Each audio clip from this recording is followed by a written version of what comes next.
श्री हरि मित्रों, आज एक बार फिर हम एक बहुत ही इंटरेस्टिंग टॉपिक के साथ आपके पास आए हैं। और इस टॉपिक को शुरू करने से पहले प्लीज़ आप सभी मेरे इस चैनल महाविद्या ज्ञान भंडार को सब्सक्राइब जरूर करें, जिससे कि आने वाले अपडेट्स आपको समय पर मिल सकें, और बेल आइकन को प्रेस करना ना भूलें, जिससे कि आपको नोटिफिकेशन भी मिलते रहें।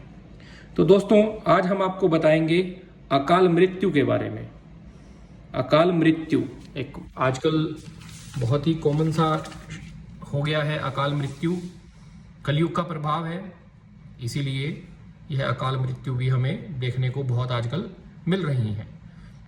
तो दोस्तों, अकाल मृत्यु को ईश्वर का दंड माना गया है, जिसमें व्यक्ति से उसका शरीर छिन जाता है, लेकिन उसकी आत्मा को परलोक में प्रवेश की इजाजत नहीं दी जाती। और जब तक उसकी वास्तविक मृत्यु का समय नहीं आता, तब तक वह आत्मा बिना शरीर के भटकती रहती है। प्रेत योनि में, जिसको हम कह देते हैं, वो प्रेत योनि में, भूत योनि में भटकती रहती है।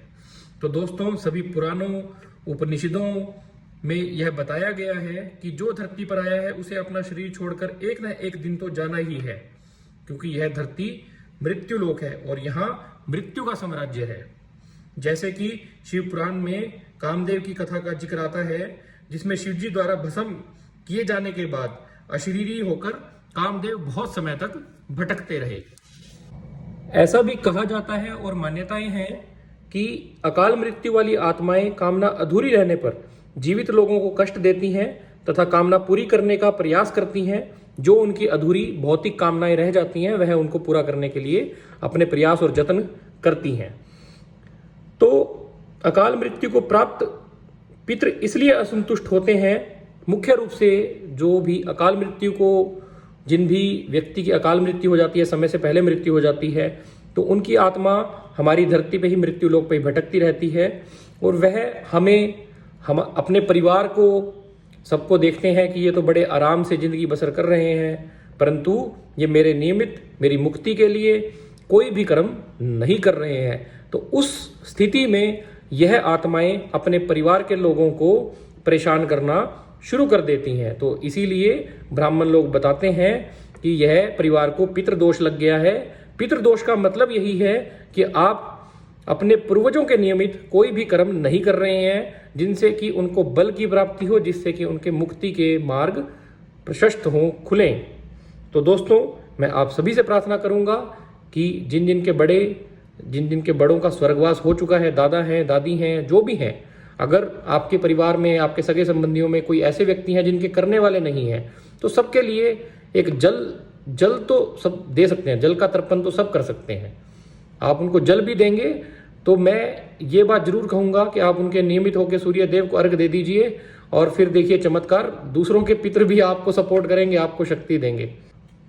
तो दोस्तों, गरुड़ पुराण के अनुसार कहा जाता है कि अकाल मृत्यु के बाद यमदूत केवल 24 घंटे के लिए आत्मा को ले जाते हैं, और आत्मा को इस दौरान सिर्फ यह दिखाया जाता है और बताया जाता है कि उसने कितने पुण्य और कितने पाप किए हैं। इसके बाद आत्मा को पुनः इस मृत्यु लोक में, धरती पर जहां पे उसने प्राण त्यागे हैं, उसी घर में फेंक दिया जाता है। और फिर वह अपनी भौतिक इच्छाएं पूरी करने के लिए जोर लगाता है। जो उसकी इच्छाएं रह जाती हैं, क्योंकि मुक्ति तो हुई नहीं है, भटक तो यहीं रहा है। कभी किसी के शरीर का सहारा लेगा, कभी किसी के शरीर में घुस जाएगा, कभी कुछ करेगा, कभी कुछ करेगा। तो मित्रों, इसलिए मैं कहता हूं कि सभी को अपने पितरों के नियमित अच्छे कर्म करने चाहिए, दान दक्षिणा देनी चाहिए, सदकर्म करने चाहिए, धर्म करना चाहिए, जिससे कि आपके पितृ बल मिले, आपके पितरों को बल मिले, वो शक्तिशाली हो, उनके कर्मों में वृद्धि हो, उनके धर्म में वृद्धि हो, उनके पुण्य में वृद्धि हो, तो जिससे कि उनके मुक्ति के मार्ग प्रशस्त हो सके। दोस्तों, अब मैं आप लोगों को बताऊंगा कि अकाल मृत्यु कितने प्रकार की होती है और कैसे होती है। तो दोस्तों, मुख्य रूप से अकाल मृत्यु में दुर्घटना से मृत्यु होना, सांप के काटने से मृत्यु होना, हथियार से मृत्यु होना, जैसे किसी को गोली मार दी, गोली लग गई, वह मृत्यु होना, आत्म हत्या कर लेना, आत्मघात कर लेना, ये सब तरह की मृत्युओं को अकाल मृत्यु की श्रेणी में डाला गया है।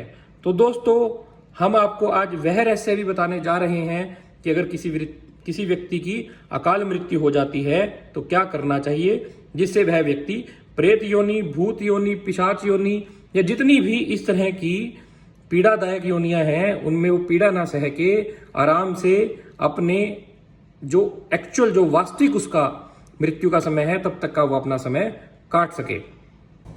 तो प्रिय मित्रों, हिंदू धर्म में जैसे कि बताया गया अंतिम संस्कार को परम गति की ओर ले जाने वाला संस्कार भी कहा जाता है और इसका विस्तृत वर्णन गरुड़ पुराण में मिलता है।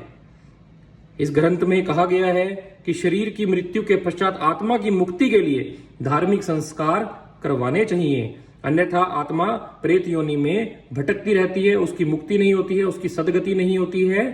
तो दोस्तों, प्रेत बनने के बाद क्या होता है? प्रेत बनने के बाद आत्मा को अनेकों कष्टों का सामना करना पड़ता है। ये नहीं है कि वो सिर्फ आपको ही कष्ट दे रही है, वो खुद भी कष्ट को सह रही है। वो अपनी मुक्ति के लिए ही तो आपको दुखी करती है कि भैया मेरा कुछ करो, मैं मुक्त हो जाऊं, मैं भी छूटूं, तुम भी छूटो। तो ये समय से कर लेनी चाहिए चीजें। तो इस ग्रंथ में यह भी कहा गया है कि मृत्यु के बाद यमदूत आत्मा को यमराज के पास लेकर जाते हैं। वह आत्मा के कर्मों का हिसाब होता है और उसी के अनुसार उसे स्वर्ग नरक की प्राप्ति होती है, मुक्ति की प्राप्ति होती है, मोक्ष की प्राप्ति होती है। वो सारी चीजें वहां डिसाइड होती हैं। और वो 24 घंटे वाला जो मैंने अभी वीडियो में थोड़ी देर पहले बताया आपको, वो निर्णय भी वही होता है कि भैया अभी इसको मृत्यु लोक पे भटकने के लिए, प्रेत योनि के लिए छोड़ना है। और बड़े सारे तांत्रिक लोग होते हैं, ऐसी आत्माओं की फिराक में रहते हैं और फिर उनको वो पकड़ लेते हैं, आत्माओं को अपने काबू में कर लेते हैं। उसके बाद फिर वो उनसे सारे अच्छे बुरे काम करवाते हैं। तो दोस्तों, अकाल मृत्यु से बचें और अगर किसी की हो गई है, कुछ हो गया है ऐसा, तो अपने पूर्वजों के नियमित अच्छे सदकर्म करें जिससे कि उनकी मुक्ति हो सके, जिससे कि वो सभी प्रकार के बंधनों से मुक्त हो सकें। तो दोस्तों, एक बात और आपको बड़ी विचित्र बताऊंगा कि जैसे ही किसी व्यक्ति की मृत्यु होती है तो वो आत्मा एकदम से यमराज के पास नहीं जाती, यमलोक नहीं जाती। वह मृत्यु के बाद भी आपके आसपास, अपने शरीर के आसपास भटकती रहती है, क्योंकि उसको शरीर से इतना मोह होता है।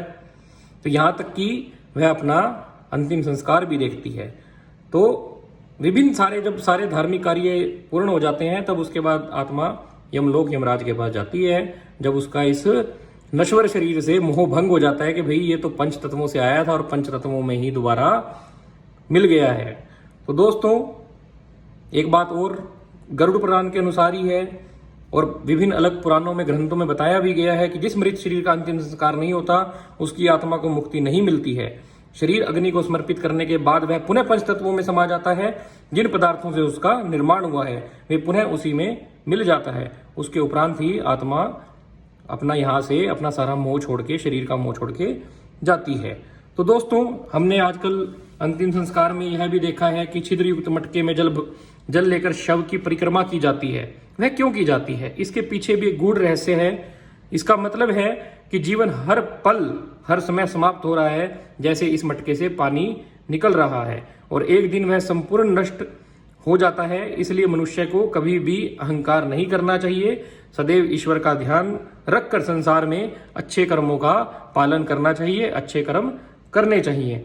और मृत्यु के उपरांत जिस व्यक्ति की मृत्यु है उसके परिजनों को, घर वालों को अच्छे से मृत व्यक्ति के पिंडदान करवाने चाहिए, त्रिपिंडी श्राद्ध करवाना चाहिए, नारायण बलि संस्कार करवाना चाहिए, जिससे कि वह आत्मा किसी भी प्रकार की प्रेत योनि में ना भटक कर अपने मुक्ति मार्ग को, अपनी गति को प्राप्त करे। और दोस्तों, गरीबों को भोजन कराना चाहिए अपने पितरों के नियमित संकल्प लेकर। मुख्य रूप से जो पितृपक्ष का समय आता है, जो अब आने वाला है, नवरात्रों के बाद आएगा, जिसको हम पितृपक्ष या कनागत बोल देते हैं, तब हर इंसान को अपने पूर्वजों के नियमित ब्राह्मणों को भोजन कराना चाहिए, त्रिपिंडी श्राद्ध कराना चाहिए। जो भी पितरों के नियमित जितने भी कर्म होते हैं, आप अपने अपने ब्राह्मणों से पूछिए, उन्होंने कहिए कि हमें अपने पितरों के नियमित कुछ अच्छे कर्म करने हैं जिससे कि उनकी गति हो सके। तो वो जैसे भी आपको, आपके सामर्थ्य अनुसार, आपकी जेब के अनुसार आप जितना खर्चा कर सकते हैं उसके अनुसार आपको बताएंगे। और ब्राह्मणों को भोजन कराना चाहिए और हर रोज अपने पितरों के नियमित 11 बार गायत्री मंत्र का जाप जरूर करें और सूर्य देव को जल दें कि यह जल मेरे पितरों को प्राप्त हो, मेरे पूर्वजों को प्राप्त हो, जिससे उनको बल की प्राप्ति हो, जिससे उनकी प्यास बुझे, जिससे उनकी तृप्ति हो, जिससे कि वो अपना जो मुक्ति का, जो गति का जो सफर है वह आसानी से, आराम से तय कर सकें और मुक्ति को प्राप्त हो।